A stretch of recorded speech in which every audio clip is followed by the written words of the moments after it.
नमस्ते, सदा वत्सले, मातृभूमि, जय हिंद। दोस्तों इसरो अब डेवलप कर रहा है एक ऐसी तकनीक जो कि अंडर वाटर कैप्सूल है। अभी कल के डिफेंस अपडेट में आपने जाना और सुना भी होगा कि केंद्र सरकार ने डीप ओशन मिशन के लिए अप्रूवल दे दिया है और इसके लिए केंद्र सरकार ने 4000 करोड़ रुपए की मंजूरी दे दी गई है।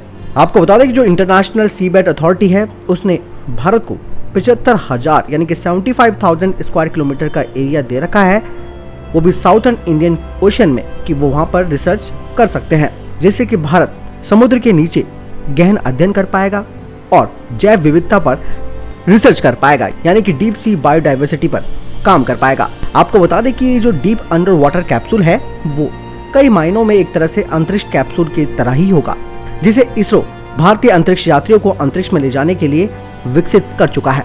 लेकिन ये टाइटेनियम स्फीयर जो कि पानी के नीचे 6 किलोमीटर तक जा सकता है रिसर्च करने के लिए।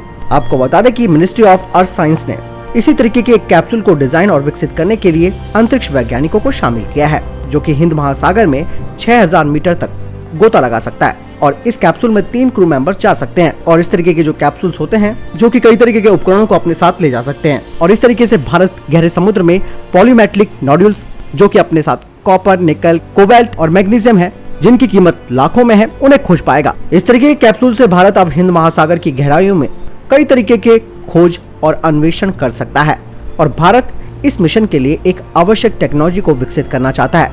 आपको बता दें कि जो इंटरनेशनल सीबेड अथॉरिटी है वो एक यूएन की ऑर्गेनाइजेशन है जो कि प्रोटोकॉल निर्धारित करती है इस तरीके के कमर्शियल डीप सी माइनिंग के लिए। मंत्रालय की तरफ से कहा गया है कि भारत गहरे समुद्र में खनन टेक्नोलॉजी और मिशन के लिए एक मानव युक्त पनडुब्बी विकसित करेगा और ये जो टेक्नोलॉजी है ये काफी स्ट्रेटेजिक होगी और इसे हम अपने घर में ही विकसित करेंगे।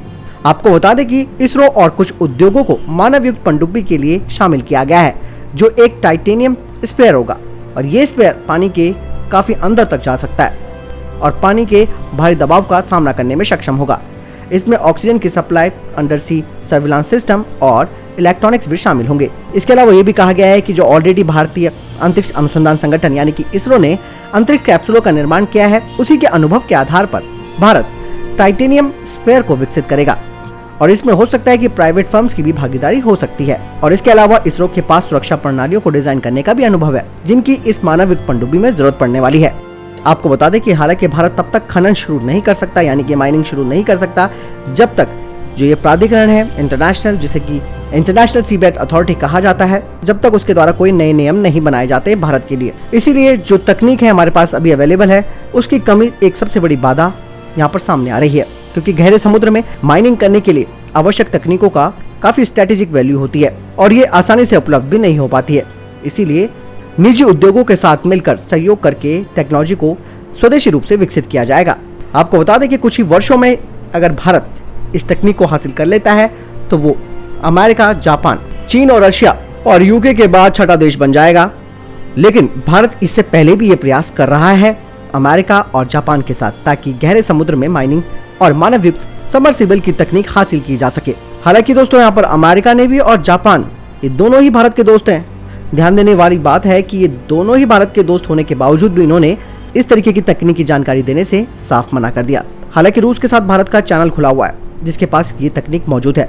इस मिशन का एक और जो इम्पोर्टेंट कंपोनेंट है वो है हिंद महासागर के मध्य महासागरीय लकीरों के साथ हाइड्रोथर्मल वेट का पता लगाना और उनकी पहचान करना, जो कि खनिज निर्माण के लिए संभावित स्थल हैं। इस मिशन के तहत भारतीय शिपयार्ड में एक विशेष शोध पोत का निर्माण भी किया जाएगा, यानी कि एक स्पेशल वेसल बनाई जाएगी जिसमें कि इसे कैरी किया जाएगा। ये जो अंडर वाटर कैप्सूल है जिसे कि इस वेसल के जरिए 20 समुद्र में ले जाया जाएगा और वहां से इसे समुद्र के अंदर डिप्लॉय किया जाएगा। ये कैप्सूल इस तरीके से होगा जो कि करीबन 500 डिग्री सेल्सियस जैसे उच्च तापमान का भी सामना करने में सक्षम होगा। तो कुल मिलाकर ये कहा जा सकता है कि भारत अपना खुद का स्वदेशी रूप से विकसित किया गया स्पेशल अंडर वाटर कैप्सूल बनाएगा, वो भी निजी भागीदारों के साथ, क्योंकि जापान और अमेरिका दोनों ने इस तकनीक को देने से मना कर दिया। हालांकि ये काफी आश्चर्य की बात है, ऐसा नहीं करना चाहिए इन लोगों को, क्योंकि भारत उनके साथ बहुत ही मजबूती से जुड़ा हुआ है। लेकिन खैर, हमें भी अपनी तकनीक पर विश्वास है। इसरो ऑलरेडी कैप्सूल बना चुका है जो हमारा गगनयान मिशन है उसके लिए, जो कि अंतरिक्ष में जाएगा। जब हम इस तरीके के कैप्सूल को अंतरिक्ष के लिए बना सकते हैं तो पानी के नीचे जाने वाले इस अंडर वाटर कैप्सूल को क्यों नहीं बना सकते। तो ये भारत के लिए एक चुनौती भी है, अवसर भी है। और जरूर भारत देश में खरा उतरेगा। आपको क्या लगता है इस बारे में कमेंट सेक्शन में जरूर बताएं। बहरहाल इस वीडियो के लिए इतना ही, मिलता है नई वीडियो के साथ। ख्याल रखिएगा अपना, चैनल सब्सक्राइब करना ना भूलिएगा। जय हिंद, जय भारत।